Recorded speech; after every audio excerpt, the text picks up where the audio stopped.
United states of আমেরিকাতে একটা conference হয়েছিল। ওই কনফারেন্সটা হচ্ছে পৃথিবীর যত ধর্মগ্রন্থ আছে সবগুলো ধর্মগ্রন্থের 10 মিনিটের আবৃত্তি শোনানো হবে। কয় মিনিট? চিল্লায় বলেন।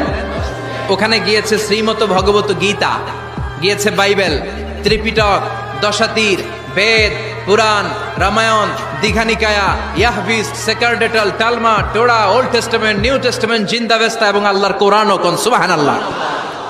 চীনের প্রাচীন ধর্ম কনফুসিয়াসের পাণ্ডুলিপি গিয়েছে। যারা আগুনকে পূজা করে, অগ্নি উপাসক, আগুন দেখলে নমস্তে নমস্তে গায়, তারাও গিয়েছে। 10 মিনিট করে সময়। এই কনফারেন্সের উদ্দেশ্য হচ্ছে এইটা চেক করা, in order to check which book, which recitation of the holy book is the most excellent recitation ever. কোন বইয়ের আবৃত্তিটা বেশি সুন্দর লাগে। 10 মিনিট করে সময়। সব ধর্মের ধর্মীয় কিতাবের শায়েকরা, গুরুরা, ধর্মনানকরা আর ফাদাররা আর কারীরা বসেছে। বিচারকের সামনে 2টা বাটন, একটা গ্রিন বাটন, একটা রেড বাটন, একটা সবুজ বাতি, একটা লাল বাতি। আবৃত্তির সময় 10 মিনিট। চিল্লায় বলেন কয় মিনিট? সবুজ বাতিতে চাপ দিলে আবৃত্তি শুরু, রেড বাটনে চাপলে আবৃত্তি শেষ। প্রথমে ডাকা হয়েছে শ্রীমত ভগবত গীতা। 10 মিনিটের জন্য যে পড়তে শুরু করেছে, ওম নমো ভগবতী বাসুদেবায়। 10 মিনিট পড়েছে।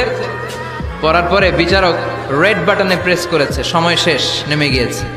এরপরে ডাকা হয়েছে ত্রিপিটক, বিনয় পিটক, শাম পিটক, অভিধর্ম পিটক মিলে 3টা পিটক। এটা বৌদ্ধ ভাইদের কিতাব। এরা বলে ওম শান্তি, ওম শান্তি। আসলে মিয়ানমারে ওরা যা করছে ওদের বলা দরকার ওম অশান্তি, ওম অশান্তি।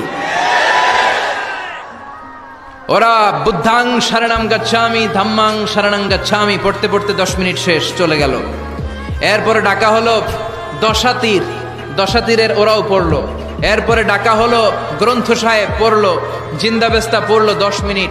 এরপরে ডাকা হলো ভ্যাটিকান সিটির পোপকে। গত মাসে পোপ আসছিল না?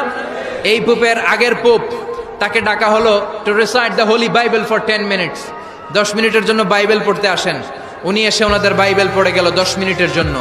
ওনার বাড়ি হচ্ছে ভ্যাটিকান সিটিতে, ইটালির রোমের মাঝখানে স্বায়ত্তশাসিত একটা আলাদা দেশ আছে।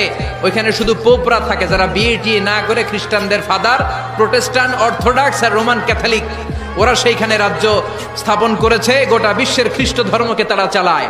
তারা 10 মিনিট সব ধর্ম গ্রন্থের আবৃত্তি এবং তেলাওয়াতের পরে সর্বশেষে মুসলমানদের ধর্মগ্রন্থ কোরআন আবৃত্তি করার জন্য ডাকা হয়েছে। এসেছে মিশরের কারি Abdul Basit ibn Abdus Samad. যারা ওনার তেলাওয়াত শুনেছেন দেখবেন উনি তেলাওয়াত করে আবার সময় নেয়, আধা মিনিট শ্বাস নেয়, আবার লম্বা দম নিয়ে তাল লয় নিয়ে টান দেয়, আবার পিছন থেকে টান দেয়। তাকে ডাকা হলো now the representative of Muslim community Abdul Basit ibn Abdus Samad will now recite the holy book Quran for 10 minutes. মিশর থেকে আসা মুসলিম জাতির প্রতিনিধি তাদের ধর্মগ্রন্থ কোরআন নিয়ে এবার 10 মিনিট তেলাওয়াত করবে। কয় মিনিট? উনি দাড়ি রাখেন না, ক্লিন শেভ, পাতলা একটা চাদর আর জুব্বা পরে চলে এসেছে মাইকের সামনে। এসে আউযু বিল্লাহি মিনাশ শাইতানির রাজিম বলে টান দিয়েছে।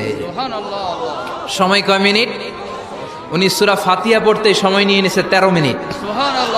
শ্রীমত ভগবত গীতাওয়ালারা হাততালি দেয়, সময় শেষ, কোরআন গেছে। কিন্তু কি আজীব তামাশা, বিচারক তো লাল বাতি চাপে না। বিচারককে লাল বাতি চাপার বিষয়টা ভুলিয়ে দিয়েছে কে? কেউ যেটা পারে না সেটা পারে কে? আব্দুল বাসিত কয় এই তো সুযোগ পাইছি আমি। বিচারক যেহেতু লাল বাতি চাপে না, আমি আরেকটা সূরা ধরি। উনি কোরআনের সবচেয়ে সুন্দর সূরা, সূরা আর রহমান তেলাওয়াত শুরু করলেন। উনি উনার গলায় আল্লাহ যত সুর দিয়েছিলেন সব সুর, দরদ, আদর ঢেলে দিয়ে সুরের ঝংকার তুলে পুরো কনফারেন্সকে মাতিয়ে দিলেন। 15 মিনিট হয়ে যায়, বিচারক লাল বাতি চাপে না। 20 মিনিট, 25 মিনিট, 30 মিনিট হয়ে যায়, লাল বাতি চাপে না।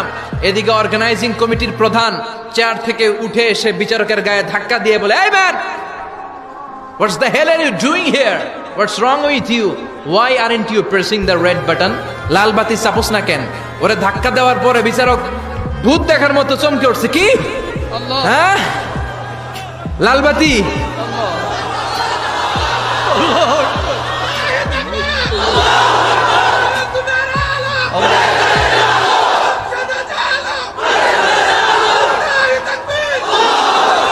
অর্গানাইজিং কমিটির চেয়ারম্যান যখন ধাক্কা দিছে, why aren't you pressing the red button, তুমি লাল বাতি চাপো না কেন?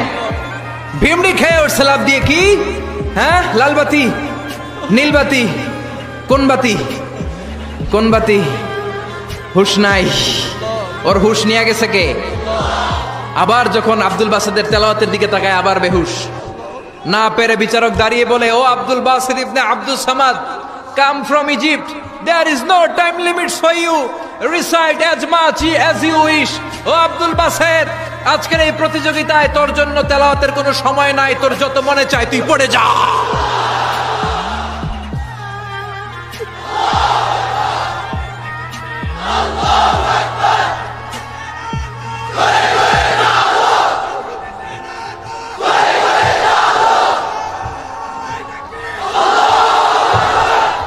চল্লিশ মিনিট সময় ধরে গোটা মুসলিম বিশ্বের অহংকার, মিশরের সবচেয়ে বড় কারি Abdul Basid ibn Abdul Samad গলার সব দরদার সুর উজাড় করে কনফারেন্স রুমে সূরা আর-রহমান তেলাওয়াত করলেন। কনফারেন্স শেষ হলো, ওই বিচারকের বিরুদ্ধে মামলা হলো তিনটা। কয়টা? যেহেতু আন্তর্জাতিক কম্পিটিশন, আন্তর্জাতিক আদালতে মামলা, সুইজারল্যান্ডের দি হেগে মামলা। হ্যান্ডকাফ পরিয়ে বিচারককে নেওয়া হয়েছে। মাননীয় আদালত বলে, why made you partiality between the books? You have given to Bible 10 minutes. You have given to Srimata Bhagavata Gita 10 minutes. You have given to Tripitaka 10 minutes. Why have you given extra 30 minutes for Quran?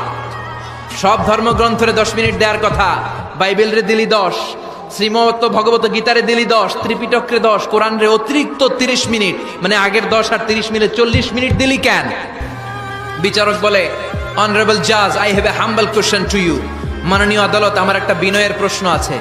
আদালত তো টাসকি খেয়ে গেছে, কিরে আমার এবার প্রশ্ন করে কেন? বিচারক বলে, আমার প্রশ্ন হচ্ছে, বিচারক তো আমি নিজে হই নাই, জাজ তো আমারে আপনারাই বানাইছেন। আমি তো ওদেরকে 10 মিনিট দিছি, ঠিক কিনা? আমি তো বাইবেলরে 10 মিনিট দিয়েছি। এর কারণ, যখন বাইবেল পড়তে এসেছে আমার হুশ আছে, আমার সময়ের জ্ঞান আছে, আমি সময়ের টাইম ধরে বসে আছি, আমার হিতাহিত জ্ঞান আছে, আমার নার্ভাস সিস্টেম ওকে।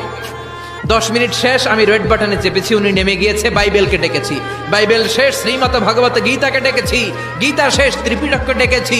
কিন্তু এই মিশরের কারি আব্দুল বাসিদ জুব্বা একটা পরে কোরআনটা হাতে নিয়ে মাইকের সামনে এসে কি যে বলে একটা টান দিল, ওই টান দেওয়ার সাথে সাথে আর আমার হুশ নাই। আমি কি সাগরের উপর, নাকি মহাশূন্যে, নাকি জমিনের অতল গহ্বরে? আমি কোথায় বসে আছি, আমি কোথায় দাঁড়িয়ে আছি, আমি নিজেই জানি না। আমার সময়ের কোনো জ্ঞান নাই, আমার হিতাহিত বুদ্ধি নাই, আমার নার্ভাস সিস্টেম ফল ডাউন করেছে, আমার শরীরে ভাইব্রেশন শুরু হয়েছে, কাঁপুনি শুরু হয়েছে। মাননীয় আদালত, যখন একটা মানুষের হিতাহিত জ্ঞান থাকে না, যখন একটা মানুষের সময়ে কোনো বিবেক বুদ্ধি থাকে না, যখন কারো নার্ভাস সিস্টেম ফল ডাউন করে, কি এক মন্ত্র সে পড়তে শুরু করলো, আমার হুশ সে কেড়ে নিল, আমি কিছুই বুঝতে পারছি না। যখন আমি আমার সাথে নাই, যখন আমার হুশ নাই, যখন আমার নার্ভাস সিস্টেম ফল ডাউন করেছে, এরকম একটা পরিস্থিতিতে যখন আমি medically unfit, how can I press the red button? You answer me. কেমন করে আমি লাল বাতি চাপবো তুমি বলো? প্রিয় ভাইয়েরা, আপনারা যারা আইন নিয়ে পড়াশোনা করেন তারা জানেন, কেউ যদি মেডিকেলি আনফিট থাকে তার কোনো বিচার হয় না, ঠিক কিনা? পাগল খুন করলেও বিচার নাই, ঠিক কিনা? সে কোরআনকে অতিরিক্ত সম্মান দেওয়ার কারণে সর্বশেষে এই বিচারকের কোনো বিচারই হয় নাই।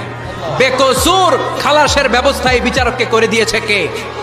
এই জন্য ওই কোরআন ধরতে রাজি আছে মুসলমান, পড়তে রাজি আছে মুসলমান, ওই কোরআনের জন্য মরতে রাজি আছে মুসলমান। অনেক আলোচনা হয়েছে, 3টা কর্মসূচি নিয়ে বিদায় নিতে চাই। কর্মসূচি নাম্বার 1, কোরআন তেলাওয়াত করতে জানতে হবে, রাজি আছেন?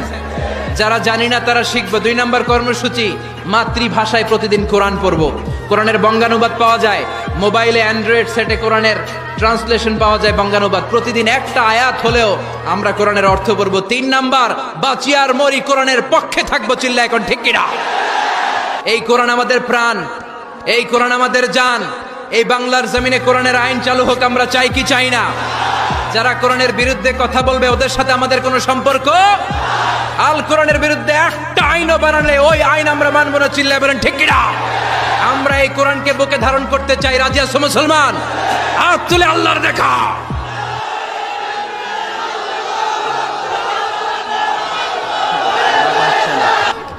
আল্লাহ আমাদের সবাইকে কথাগুলো বুঝার ও আমল করার তৌফিক দান করুক, আমরা বলি আমিন। ওয়া আখিরু দাওয়ানা আলহামদুলিল্লাহি রাব্বিল আলামিন।